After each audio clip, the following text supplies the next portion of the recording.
A warm welcome, a good afternoon here in Paris. My name is Dorothée Herr. I'm from IUCN, the International Union for the Conservation of Nature. And I'm here to moderate today's roundtable on climate resilience and nature-based solutions for adaptation and mitigation. And it's actually quite exciting that the role of biodiversity is on such a center stage actually for a finance-related conference. So this is extremely encouraging to see. So we're going to be here for an hour and 15 minutes. We're going to start with the keynote presentation, which we'll have joining us virtually, and then we have the colleagues join us here on stage for a roundtable. So I hope we have the distinguished Executive Secretary of the United Nations Convention on Biological Diversity, the CBD, Ms. Elizabeth Mrema online for her keynote speech. The floor is yours. Thank you very much. Let me confirm if you can hear me clearly. Wonderful, thank you. Greetings to you all. I'm really honored to provide this keynote address to the panel on financing resilience and nature-based solutions for mitigation and adaptation. Under the Convention on Biological Diversity, we refer them as ecosystem-based solutions, but as nature-based solution is more widely recognized term, for our purposes today, I will also use the same term. The weather may be cooling off in the Northern Hemisphere, but that does not change the harsh reality that this year has seen record-breaking heat waves across the globe. This heat has been accompanied by severe droughts, wildfires, and when the rain returns, severe floods. Biodiversity loss and climate change are two sides of the same crisis. The loss of biodiversity and of its climate regulation capacity is amplifying the extreme consequences of climate change. Climate change leads to erosion of biodiversity, which brings us to the dual crisis of climate change and biodiversity loss. We all together have a mission to reverse these crises. We must limit climate change to 1.5 degrees by 2050, as per the terms of the Paris Climate Agreement. We equally must reverse biodiversity erosion by 2030, set by the world en route to living in harmony with nature by 2050. This is the 2050 vision of the draft post-2020 Global Biodiversity Framework, which will be finalized during the second part of the Conference of the Parties 15 here in Montreal in December. This vision, as you know, is supported by milestone targets for 2030, including protecting 30% of the natural ecosystems on land and sea, restoring and maintaining the resilience of ecosystems, improving the equitable sharing of resources, and closing the financial gap for biodiversity conservation, a gap that is currently estimated at around $800 billion per year.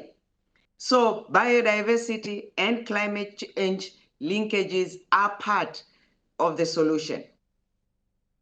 Nature-based solutions have the potential to provide about 30% of the climate mitigation required by 2030 to achieve the goals of the Paris Climate Agreement, according to the International Union Conservation of Nature, IUCN.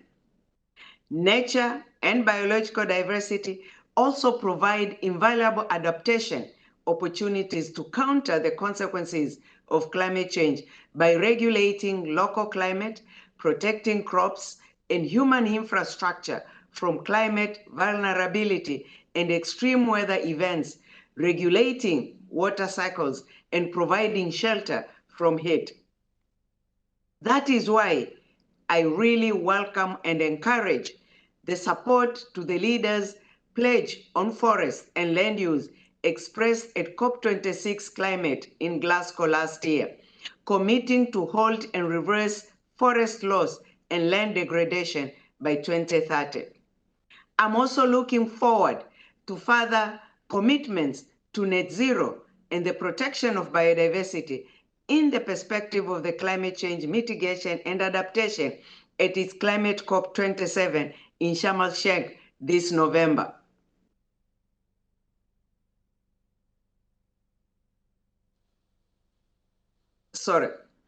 This November. With the nature-based solutions are too often viewed as a business niche, a focus of development finance, impact investments, or philanthropies. With the imminent adoption of the post-2020 Global Biodiversity Framework in Montreal in December, nature-based solutions will become part of the mainstreaming. Policymakers, as well as financial and business decision makers, recognize that climate change and biodiversity loss are two of the most severe risks facing our society today. This was a clear outcome of the World Economic Forum's Global Risk Survey of last year, 2021. With this in mind, policymakers, financial decision makers, corporate leaders should mainstream biodiversity as well as climate change as part of their priority decision-making criteria. There is no other choice. There needs to be more systemic consideration of investment opportunities in nature-based solutions as part of mitigation and offsetting approaches as part of dedicated green investment approaches. On the side note, as you may be already aware, I'm also serving as the co-chair of the Task Force on Nature-Related Financial Disclosure, TNFD. It is an initiative that aims at strengthening the integration of biodiversity into corporate and financial decision-making by recognizing and reporting upon the financial impacts of nature loss for corporate value chains and portfolios. The TNFD is a key initiative to help improve clarity on exposure to nature-related risks, impacts, and opportunities of corporate and businesses, providing a trigger for action to reduce the risks and improve impacts, positive impacts. This is also very well aligned to the concept of mandatory disclosure, which is already part of the regulatory environment in France and the European Union, and is also an important component in the draft post-2020 Global Biodiversity Framework. I was informed that Finance for Tomorrow has recently also launched a working group on the TNFD integration and piloting. Sincere congratulations for this very ambitious and positive initiative, and I do wish you the best of success with this. There is truly a world of opportunities for financial institutions and businesses in investing in nature-based solutions, and I'm sure that these will be discussed in detail during this panel. I wish you rich and successful discussions, and for those who will make it to Montreal, I really look forward to seeing you and welcoming you in Montreal at the CBD Conference of the Parties 15, Part 2. Thank you very much.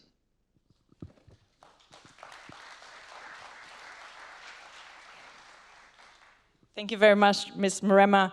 Really, you set the stage wonderfully indeed for us here to talk a bit further, and you gave us the key words. We wish you all the best of success for the last stretch up to Montreal, and indeed, we're looking forward to the successful outcomes of the COP later this year. Thank you very much.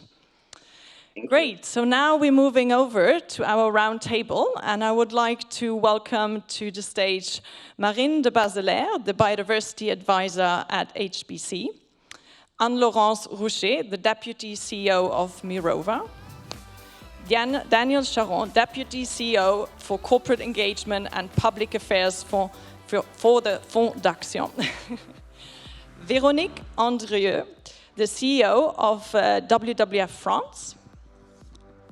And then last but not least, we have Matthieu Maurin, CEO of Iceberg Data Lab. Welcome, everyone.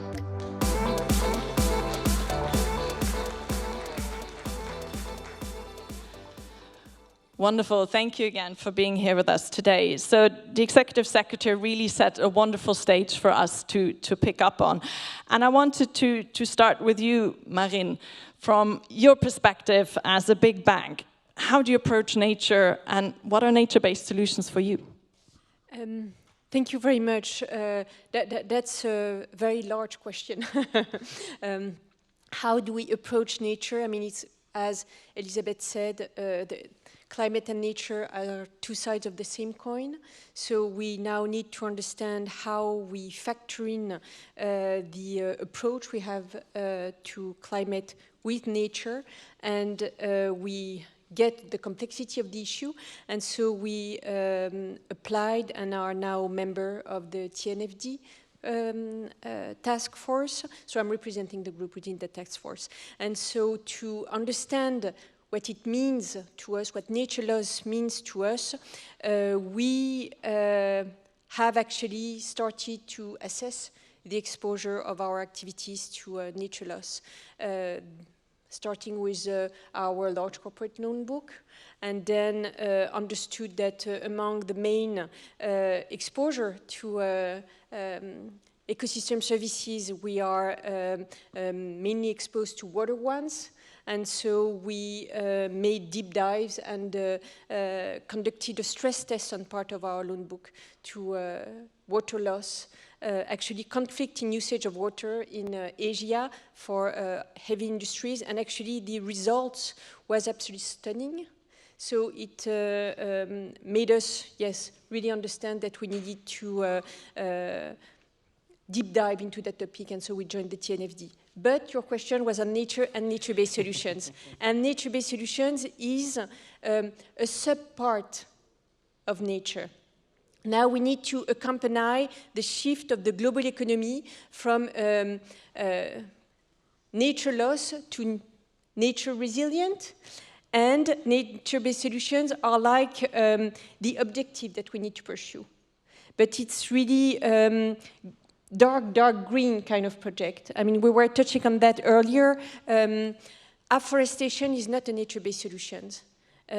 Some afforestation can be a nature-based solution. If you think about plantation of eucalyptus, it's not a nature-based solution.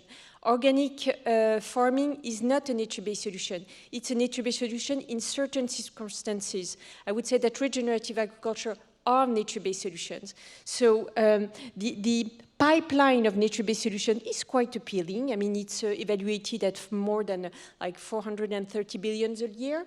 Being said that, the actual investment or financing of nature-based solution is really, really low, completely subscale, and largely done by public sectors. Only 40% comes from the private sector. So what are we doing within HSBC? We are trying to understand how we can finance nature-based solutions, and we're doing it with the our joint venture with Pollination, so Climate Asset Management, who has two investment strategies. One is to invest in real nature-related assets, and also understanding that the pipeline of projects is not sufficient. And so we are also having a nature-based solutions accelerator along with WWF and WRI to actually address the barriers and success factors to scale up nature-based solutions. But I may have another opportunity to deep dive into that. Absolutely, and hold the thoughts on barriers and solutions. I think we'll come back to that. Well, I want to go over to Anne-Laurence, because nature-based solutions is nothing new for you at Mirova. So I wanted to hear a little bit what type of projects, partnerships are you having, and maybe also explain a bit the concept of blended finance in terms of leveraging potentially this lack of pipeline that we just heard about. Thank you, Dorothée. Thank you, Dorothée. So very much to say about those topics. So first, how did we come to biodiversity and nature-based financial solutions? Basically in 2015, so 7 years ago, we reflect to ourselves that we were pretty active in the climate space. We were kind of understanding pretty well what was at stake, and we were in a capacity to implement investment strategies, answering well the challenges, both in the listed markets and in the private markets. And then if you think about the planet boundaries, well, there is not only climate. There is also biodiversity, the soils, the fresh water, and so on, pollutions. And so we're just like, okay, so we miss a number of important topics which we should think about. So we were in this conundrum, and at that time came an RFP from the United Nations to combat desertification, where actually we had the opportunity to develop a land degradation neutrality fund with the sponsorship of the UN, with the support of WWF, and ultimately with a blended finance mechanism. Long story short, to give you an example of how we started with biodiversity and more holistic approach, basically the investment thesis that we were working about is how can you make investment in sustainable value chains generating fiber or food commodities, whilst at the same time restoring the soils. And so the answer is pretty holistic, as actually the challenges are, by regenerative agriculture, sustainable agroforestry, sustainable forestry. We can invest capex for new entrants, for new seedlings, for trainings of the smallholders, and in turn, that will enable to generate sustainable food or fiber plantations that will be higher quality, higher yield because better trained and better entrants, certified, generating carbon credits with processing units. And those different elements, each of those elements generate positive returns for nature, but also positive financial returns. So net, we are in deploying the investment thesis, and a 9% net is really something that we think we will deliver ultimately. But to do that, that was an assumption 7 years ago that seems to prove true now, but we needed de-risking mechanism, and this is where blended finance played its role. Because basically, as it was previously mentioned, nature has only 3% of the climate finance investments, so not enough at all. And why so? Because it's not a risk-return framework that is well understood now, and when it's not well understood, investors don't invest, as simple as that. So we leverage on public money to actually de-risk, come as junior tranche and do the first loss for 20% of the investments. And it helped us a lot to actually raise assets with both DFIs and also institutional investors such as Fondaction, and also large French insurance companies, foundations. So ultimately, we raised a bit more than 200 million. We had also positive catalyst effects between private investors such as Fondaction, who helped us also gain assets from junior tranche from Global Canadian Affairs. So Global Affairs Canada, sorry. So what we saw from that is that it was a new concept around nature. We had an investment thesis that was innovative at that time and now proved solid. The catalysts were both blended finance and coalitions between UN, WWF, private, public, and also experts. And I think this is overall what we need to scale up. Sorry, very long story. No, Only on private assets, then I can say a word on listed. But absolutely, we still have time, so we'll come back to that. But I think also the question maybe for later in terms of really the capacity that might also be needed to actually bring this pipeline along. I think that's maybe a topic we can pick up later as well. But yeah, Daniel, over to you. I learned you are the first labor-driven pension fund, I was told backstage. So can you tell us a little bit, how do you come to this nature story? I mean, we had a little hint, but please explain us. Thank you, and I'm very happy to be here. Et merci beaucoup à Finance for Tomorrow pour l'invitation à être ici avec vous aujourd'hui.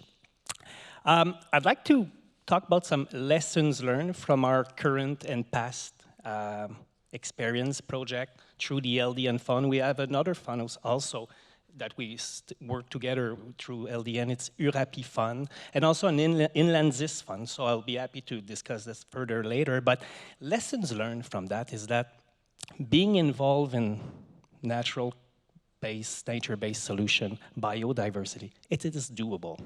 Of course, blended finance has a key role to play, but it's not a single pathway when it comes to blended finance. And I think you illustrated it very well when you said you came because there were public capital in the project, and the government of Canada came because there was Canadian private equity in the project. So there's no single pathway when it comes to blended finance, and I think it's important to keep this in mind.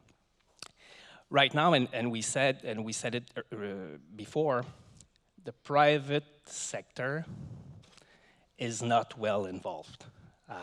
Most of the capital comes from the public sector.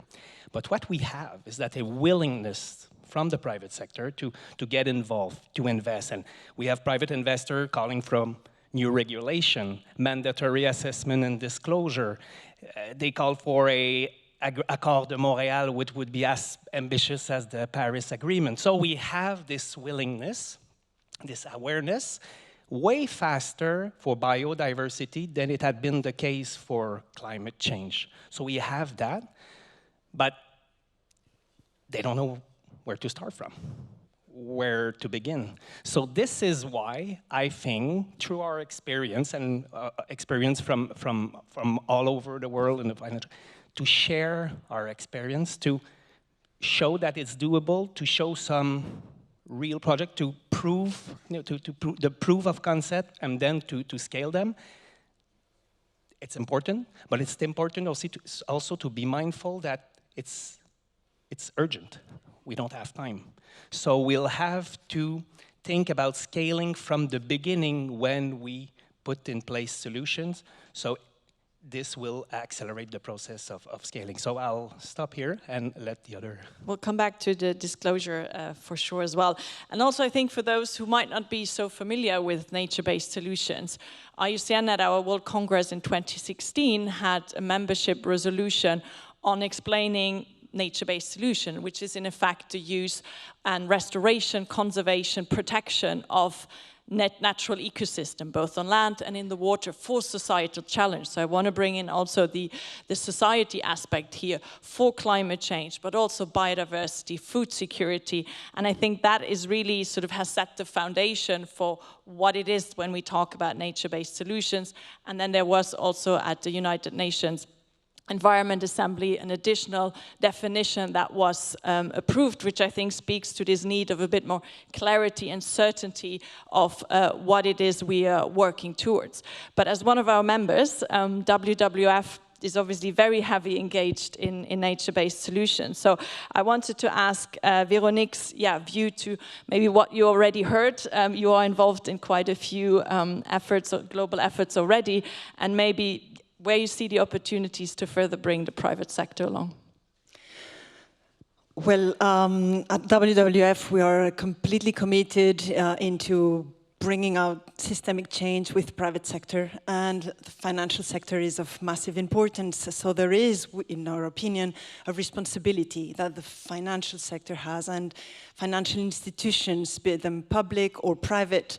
It's so important that that we shift the trillions that today fund harmful activities in the real economy, and that we redirect these financial flows into nature positive economies. So nature positive, I would like just to make a brief stop on that, because there is a COP15 in Montreal in just a few weeks, a COP27 in Sharm el-Sheikh as well, and we know how important this year is in terms of deciding on the global biodiversity framework post-2020 for 2030. And we say we need quantified targets for nature. And that's why the nature positive is about no biodiversity loss by 2030 vis-a-vis 2020 baseline, and then actual net gains of nature from 2030 onwards, and a full recovery by 2050. This is what the CBD, hopefully in Montreal, will enshrine, and this needs to be a whole of society approach, including financial institutions, in particular financial institutions. So how to bridge the how gap, because we get the question how to do that. We don't understand it. And it's true that nature is by definition multidimensional and more complex. We cannot capture it in one single indicator, such as equivalent CO2 ton. So we've been working with scientists on the science-based targets for nature. And the good news is that at Montreal, we will be able to present SBTN, the Science-Based Target for Nature, which is the equivalent of the SBTI Initiative for Climate, will be able to present on freshwater and land ecosystems. That means forests, but beyond forests, savannas, soils, will be able to present a methodology that will be based on science. That is massive. Of course, it's unfinished business. We need to go further to address oceans and biodiversity as a whole. But yet there is something, it's not an excuse anymore to say, we don't know how to do it. Well, now we know. I'm sorry, no excuses. So now we will know. And that also applies to financial institutions. Of course, there is not an SBTI finance for nature yet, but financial institutions fund the real economy, and we know that value chains, supply chains are plagued with deforestation and ecosystem conversion. We have deforestation in our plates, we have deforestation in our cars, and without funds, without funding, it's impossible. So it's just really a call to just make it a conditionality and to ensure that you track the percentage of your portfolios that are aligned with, for instance, green taxonomy. The European green taxonomy is a very good tool. Of course, we publicly disagree with the Fossil Gas and Nuclear Delegated Act, as you all know, but it's beyond that, it's important, and there is and will be a biodiversity taxonomy very soon. It's very important that we ensure that financial institutions are held accountable for the percentage of their portfolios that are aligned with the EU Green Taxonomy. For now, the European Central Bank just released their latest figures. It's 1.3%. That, I'm sorry, is a bit shameful collectively. So there is a lot of room for progress, I believe. Room for progress, indeed. I saw a lot of, and then please, Maybe if I may react, I think what you say is super true, but also before having the SBTN approach for finance, I mean, we just need also our common sense to start to act. And I mean, it's much better when we can measure the progress, set a defined target, but it's not an excuse not to act right now, to get in your sense, but even now. A strong addition. Let's come back to also the disclosure discussion, but I wanted to give Matthieu a chance to weigh in as well, because, yeah, we heard the science-based targets, data in all of this equation is a big, big topic. So can you explain us a little bit your role in this and how you work forward to more climate resilient and nature investments? It works. Thank you. You just said, Véronique just said two very important things. First, shifting the trillions, which means a reallocation of capital flows globally, which means a signal. And second, indeed, we have deforestation in our plates, in our cars, and so on, which stress the complexity of building that signal and the fact that that signal must cover supply chains, use of product, what has been popularized, by the GHG protocol as a scope 3. So basically the value chain and leveraging on what environmental accountant name life cycle analysis, basically. And that's what we developed at Iceberg Data Lab as a ESG data provider, developing basically tools enabling financial institutions integrating these constraints, biodiversity, climate, the green share according to the EU green taxonomy, and well, you're right to stress its importance. It's criticized for its complexity, but its complexity reflects the complexity of addressing the impact of all the supply chain, product, processes, and so on. And so we must work actually at that level of granularity. And so that tool, we developed it progressively. It started basically by a proof of concept on what sector, which served as a prototype and which helped us winning the RFP, which was led by Mirova, BNP-IM, Sycomore, and AXA IM 2 years ago now, and that we extended now to all sectors, enabling to basically look at a concept which is new but important, because indeed we believe too that we need quantitative targets, which are biodiversity footprint, which is to biodiversity what carbon footprint is to climate, and enabling in that spirit of reallocating capital flows and building a signal to have the possibility as an asset manager, as an investor, as a lender, to see what is the merit order of the impact between sectors, between corporates, between products, and therefore to start managing that, engaging, having a negative screening, and having positive investment, which paves the way to the next frontier, but we'll speak later about it, which is how do you quantify the positive impact on nature, the positive impact of nature-based solution, which is another story for later, maybe. Another challenge, but hopefully we'll find a solution as well. Well, let's stay with the voluntary disclosure, potentially mandatory disclosure effort. Marine, what's your point of view there? Are we going in the right direction? What is happening, and where do we need to go? Well, yes, we're going in the right direction. I mean, all the work that is done for now at TNFD is absolutely key. It comes back, I mean, I would just like to react a little bit on what you said, Anne-Laurence. I mean, completely agree with you. We cannot wait. The TNFD framework is ongoing. You can pilot the TNFD framework, and you can also start to finance nature-based solutions and other projects without waiting for that reporting tool. And the fact is that on the basis of the carbon biodiversity footprint that has been developed by Iceberg Data Lab, we have launched biodiversity indices. We have launched an ETF on the basis of that biodiversity indices for investors to start to tackle that risk, actually.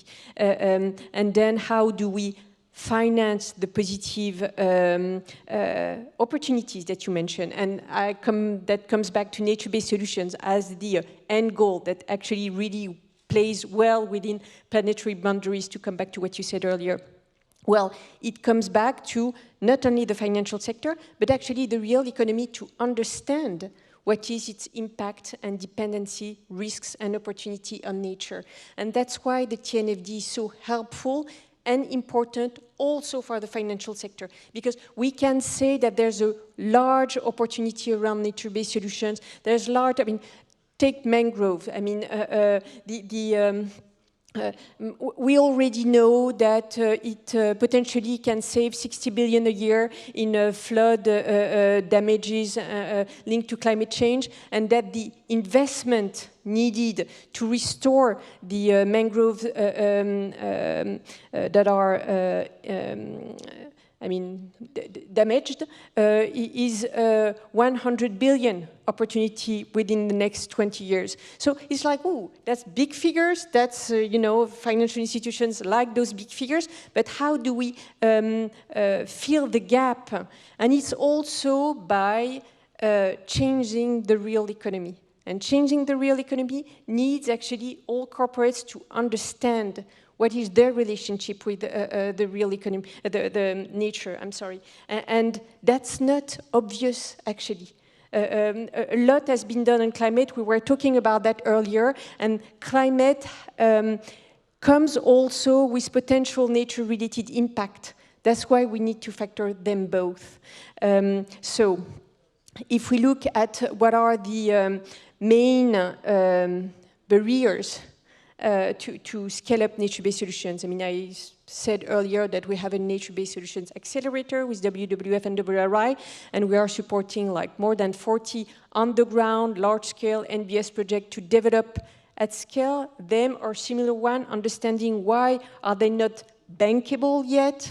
And so we've financed 2 research, one led by Terranomics on the main barriers. And among those main barriers, there's the fact that the pipeline of project is not there yet, and that the financial institution doesn't understand nature-based solutions, to be honest. I mean, there are specific funds. I mean, climate asset management, your fund knows, have worked about it. But when you talk about to bankers on the potential of nature-based solutions for their clients, they don't know. They don't know how to address that. So there's capacity building to do also in-house. And among the success factors, there's the understanding of the real economy on what is their exposure to nature risks, and they'll then identify opportunities for nature-based solutions, and then will be in capacity to include them within the value chain and then change the world. Again, also in terms of opportunities, I mean, success factors, there's also actually the project owners of nature-based solution, and comes to another topic, and that is a real one. Coming back to venture capital, a lot of the project owners of nature-based solutions for now are from the NGOs or science world. That's very important. They have the technicalities. They know what they're talking about. A lot of them lack the entrepreneurial spirit. What's the business case behind it? And actually, we need to develop that along with them. What are the tools to actually finance that? I mean, we've touched on it a little bit. I mean, blended finance, off-take agreement from the large corporate that will understand what's there in it for them within their value chain. Carbon credits, biodiversity credit. I mean, we're having a lot of discussion around that. And obviously also payment for ecosystem services that can be proposed and that are already proposed by quite a few countries with good and bad result, and we need to learn from the good one and spread them, hopefully at COP15 to scale up that market. Please. Yeah. If I may, I think what you said is super interesting, and I think there are 2 parts of the coins. Basically one that is related to climate and another one that is related to nature. Nature-based solutions, so it's typically conservation or restoration projects for both forest mangroves. Here, we don't still have a complete mature value chain to develop those projects. For the reasons you mentioned, it starts usually with NGOs, local communities initiatives, and so on. But it's starting to take speed because of the demand related to net zero pledges. So here we see an ecosystem getting more structured, value chain that is getting split with our wish is actually that each one of us has its role on the value chain and we don't try to do it all by ourselves. And I think this is well understood. We can have a huge inflows of money. I mean, we see a lot of demand from corporates to invest in those kind of solutions because they need it as part of their SBTI trajectory. And on the other side, which is, so here, a lot of demand and a value chain that still needs to get structured to actually meet the demand and with the risk associated that is just meet the climate and carbon credits related demand and not take care of the rest, which is biodiversity, livelihoods, to simplify. That's one. And second, what is less understood but where actually regulation is helping is typically sustainable commodities and imported deforestation. I think here it's less a hot topic today, but it should become a hot topic. We see that the value chains, big corporates ask for more traceability, higher quality. They are open to pay for more for that. We actually, our projects for which we are invested in through LDN, for instance, off-takers are usually the big names. I mean, no surprise. So the thing is, what are the catalysts that will make it accelerate as it is currently accelerating for carbon credits related to nature-based solutions? To me, it's kind of the conundrum because it's what we eat, it's in our plates, it's in our furniture, I mean, in our clothes. I mean, it's everywhere in our daily life. And we don't see the shift of trillions happening at all today, despite recent EU regulations, which actually may help.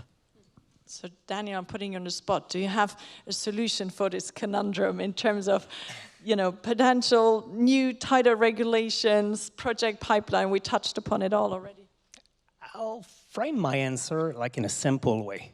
Please, simple is good. We need simple. There are risks and there are opportunities. I warned you, it was simple. On the risk side, the risk of not considering biodiversity and natural capital in our investment decision are significant and are just beginning to be understood. From a financial point of view, in short, it means that all the impact that have a cost for economic sectors and businesses and people depending on them. There is no sustainable value in investing in a sector or company that erodes the quality and quantity of its core asset. So this is why we have, as institutional investors, have the responsibility to measure the risk to which we are exposed.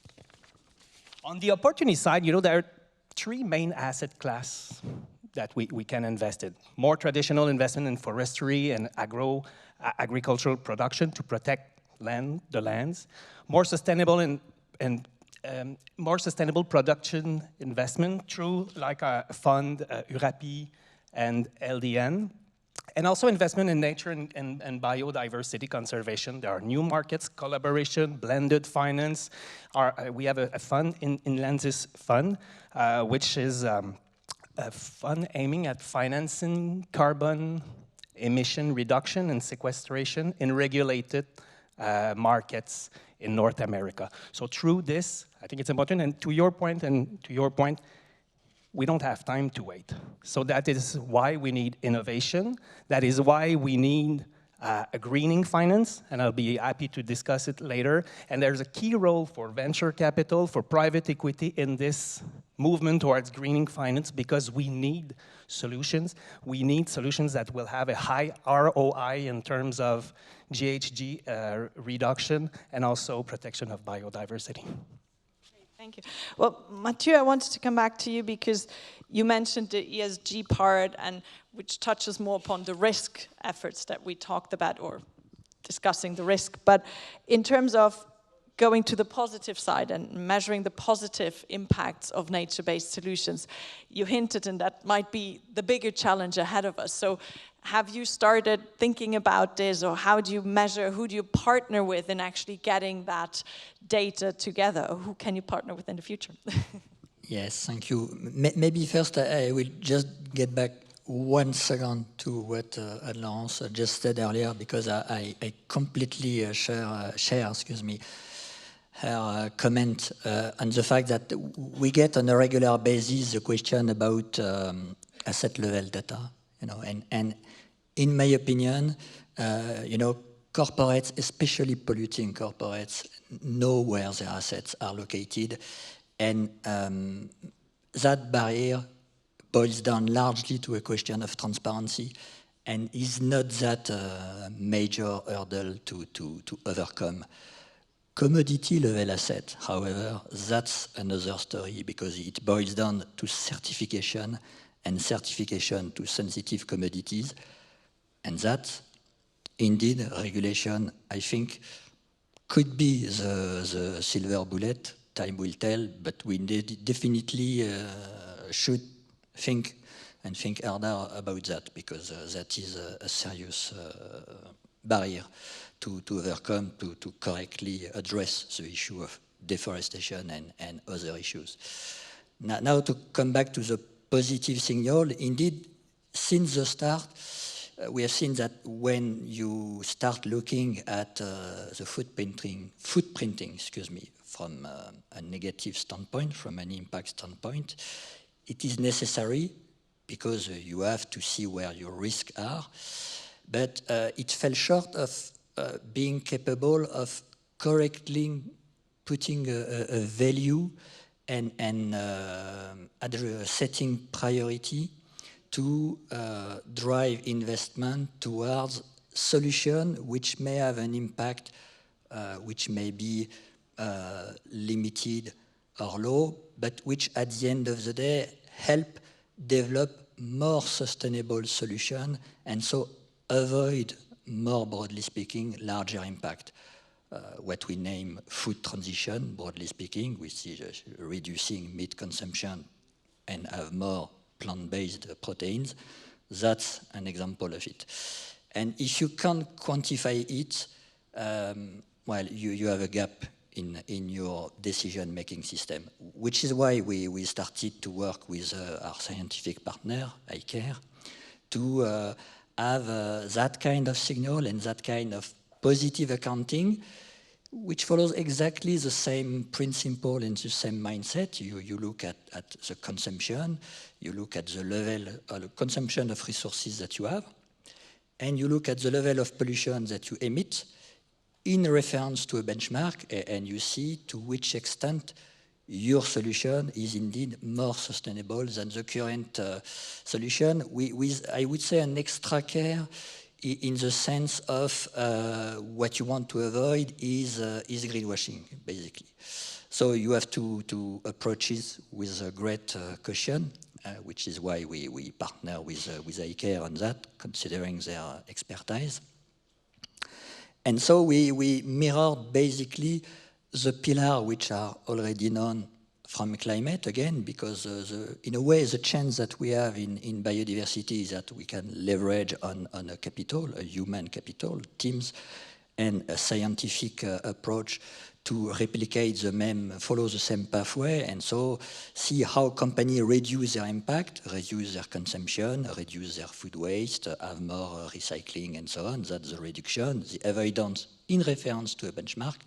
And last but not least, all that is compensation or offsetting, where we start to see major corporate reporting offsetting projects, which at the end are similar to investment into real assets that were discussed before, and where we had to design and to develop an approach which is largely based on see what is the initial state, the final state in terms of biodiversity, expressed in a quantitative indicator, which is a square kilometer MSA, the surface of the project, simple, and where it gets complex is to quantify the positive impact that the company has due to its actions, the company being the project developer, because you can't just have a fence and do nothing. We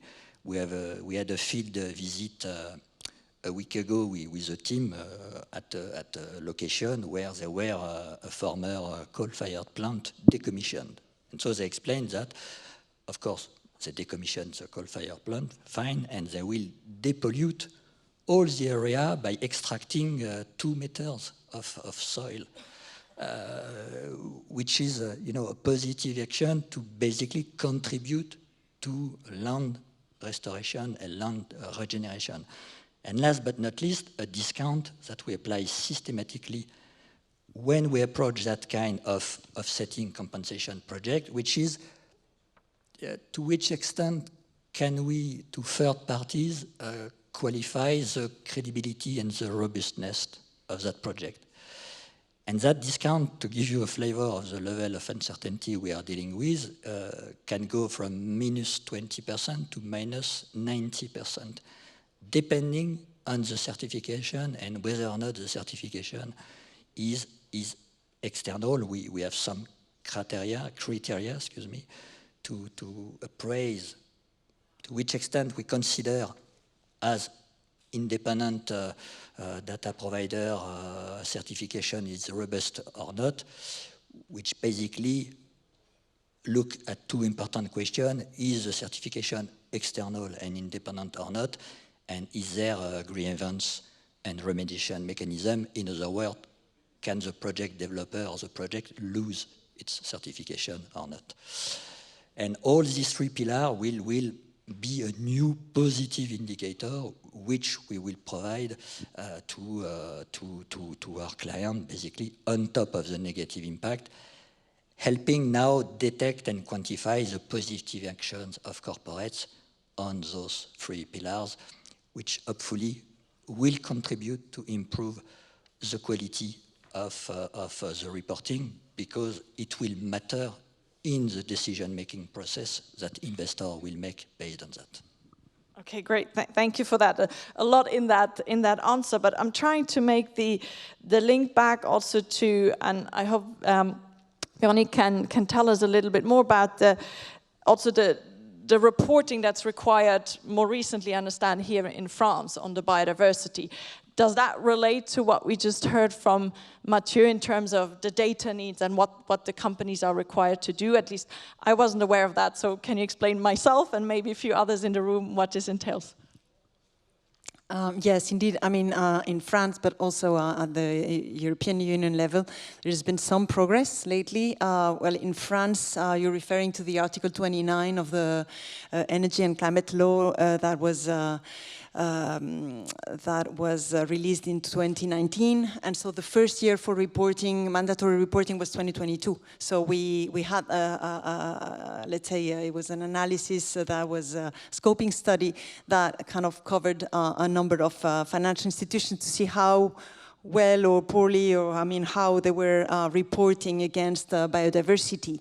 And so the results, the key findings were that it's only 1/3 of financial institutions that have been able to really conduct biodiversity footprint, like Matthieu was saying.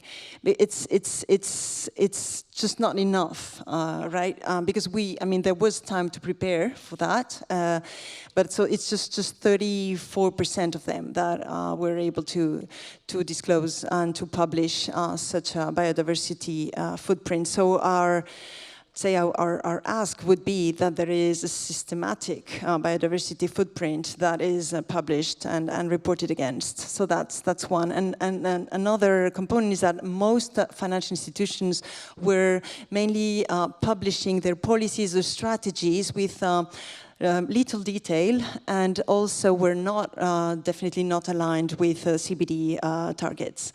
So what there is, I mean, it's just first year, right? So there is just, you know, it's I understand a learning by doing process. So it's just a first time out there, and as it has been said, it's very important to invest internally in training, in hiring maybe biodiversity expert profiles, in getting also the data fundamentals in place to make sure that the indicators are included all the way up to the CEO and SMT's dashboards, and so that this biodiversity footprint becomes as normal and mainstreamed as climate data and climate carbon footprint components. So that's one. And I would say in terms of reporting, another very important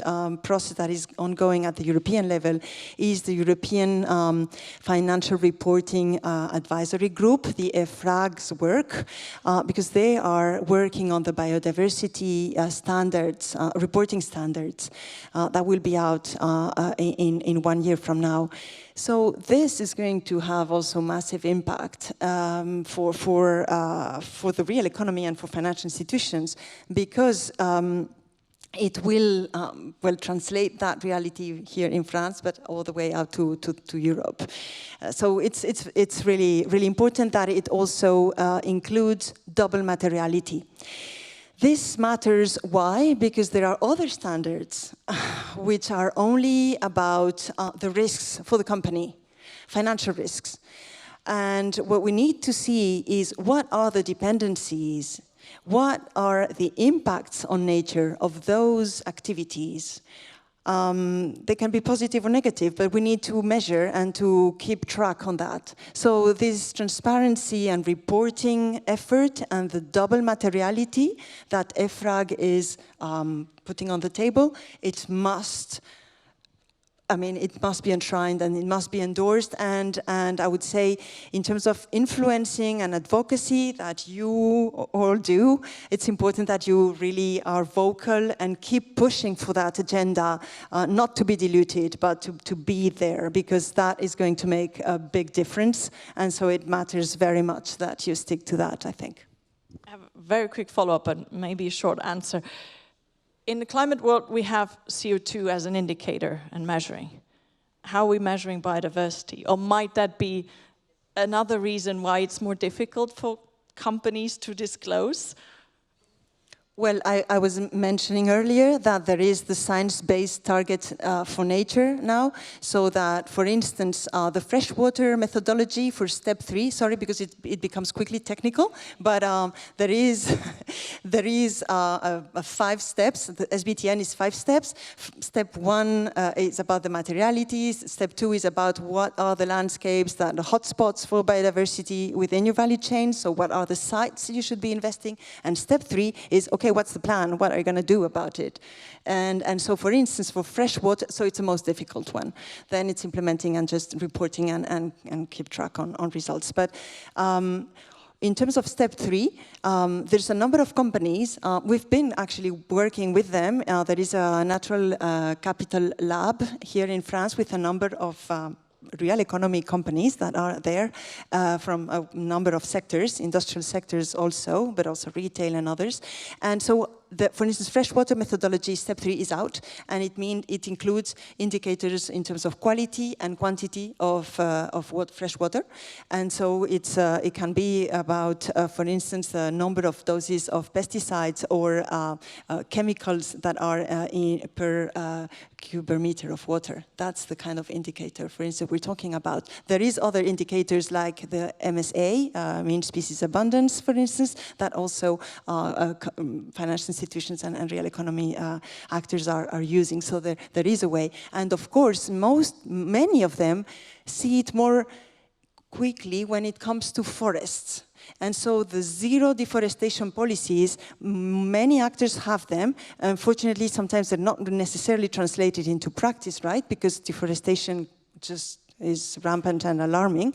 But there is a deforestation conversion-free commitment and agenda that is increasingly embraced by companies, and that is also, they are also supported by regulation and legislation, because now the EU is on the trilogues of final phases for a legislation that will prohibit imported deforestation into the EU markets. Great, thank you. Yeah, I also see we're running out of time, but basically maybe we'll do one last round, each about a minute or two. Obviously also for the audience, nature positive, nature-based solution, it's a huge topic, and we could here sit 2 days and probably not go into all the depth that we would need to. But I would like to give, here the distinguished panel a final opportunity to say, look, this is really the one word that we haven't touched upon yet in terms of the nature-based solution story. So Anne-Laurence, we start with you, and then we'll finish off the panel this way. Thank you. Reacting to what Véronique said, I think there are two important aspects to think about for investors in nature. And I'm thinking primarily to institutional investors. I think what's difficult today for institutional investors is to invest in a kind of new asset class where the risk-return framework is not always as good as traditional markets. And so here, one approach is to start investing small tickets to get accustomed to the asset class and understand how it works and kind of really understand what it means from a real-life perspective. And the second aspect, which is key, is what EFRAG is promoting, is double materiality. Because institutional investors are poised, I mean, they are imprisoned, so to say, with their fiduciary duty to try to find the best financial returns, whatever the rest. And if you put the double materiality as a mirror to what they do, then their fiduciary duty starts to be different.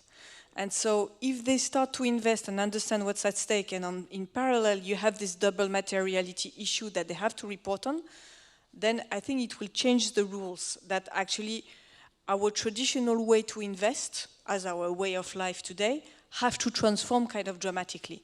And I hope we are close to this turning point. Yeah, positive message is a good one. Matthieu, what do you give the audience on the road? Elaborating further on double materiality then. Yes, of course, we must have double materiality for two reasons. Otherwise, we will have partial materiality, actually. If you are the owner of the last marginal coal mine, you will have a lot of money, actually. So if you are looking at it from the angle of single materiality, you can argue that, fine, no risk. Obviously, that's wrong, and that's where, in my opinion, only the angle of the single materiality, even from a liability risk standpoint, fell short of the issue, which is to have a physical record. Plus, we know, if you look at the history of accounting norms over the long run, that it's trial and error. If you think about the accounting at fair market value of illiquid assets, for instance, and we can't afford trial and error when it comes to two topics, climate and biodiversity, where we are seeing the wall or we are beyond planet boundaries. So we can't have trial and error on that, which we may afford on the financial end, but we can't on the nature and physical end, which is why, yes, indeed, we should have a double materiality, and that's what we are trying to do by providing the quantitative tool to implement it into decision-making process. Thank you very much. Daniel. To your question, to Véronique, and maybe to complete Véronique's response, it's true that it's easier with climate change. The impact of a GHG emitted in Sydney compared to the impact from a GHG emitted in Marseille is about the same globally. Biodiversity is a global issue, but it's locally that it's going on. So we need a global mobilization, but we also need local mobilization. And we have started in Quebec with the support of the convention, among others, to gather the financial sector, the academics, the environmentalists, the people from conservation, to exchange about the indicators and to have a set of indicators that will be usable for financial sectors, for investors, and also be the right one. So I think that this idea of mobilizing locally is very important. And if I may conclude by saying one thing is that we talk a lot about the fight against climate change, biodiversity, natural capital, and it's important, but also I would like to bring to our attention social issues. There are interconnections between the impact of loss of biodiversity, of climate change, to human, to social inequality, so it fuels social inequality. So I think that it has the impact of amplifying social crisis. So I think we have to consider human and social factors when we are considering the issue of biodiversity. I think it's important to be mindful of that when we go forward. Thank you so much for bringing that back. And indeed, in the IUCN Global Standard on NBS, one criteria is indeed the social aspect. So thank you very much for bringing that back. Marine. Thank you. I think we need to have a common collective approach for that. And it brings back to the TNFD. It addresses the double materiality. And then it enables you to understand within that double materiality what is material to your company. And then set yourself targets. And the overarching one that we all hope will actually be enforced is the one from the CBD to halt and reverse nature loss by 2050. But then what is specific to your activity? And yes, that can be to be no deforestation and conversion by a certain date, etc., compatible with halt and reverse nature loss by 2030. And that's something that we are working on. I mean, it's public. I mean, we are working on our deforestation policy. There's additional ones that we need to test to again, tackle the overall impact that us financial institutions have on the nature through our activities. A common framework, that's what we need. So please test it. The third beta framework of the TNFD will be released on the 4th of November. Wonderful, thank you. Véronique, what's your final word of optimism? Well, last week, WWF released its Living Planet report, and the numbers are not good. It's not good news. I mean, the trend is bad, goes not in the right direction.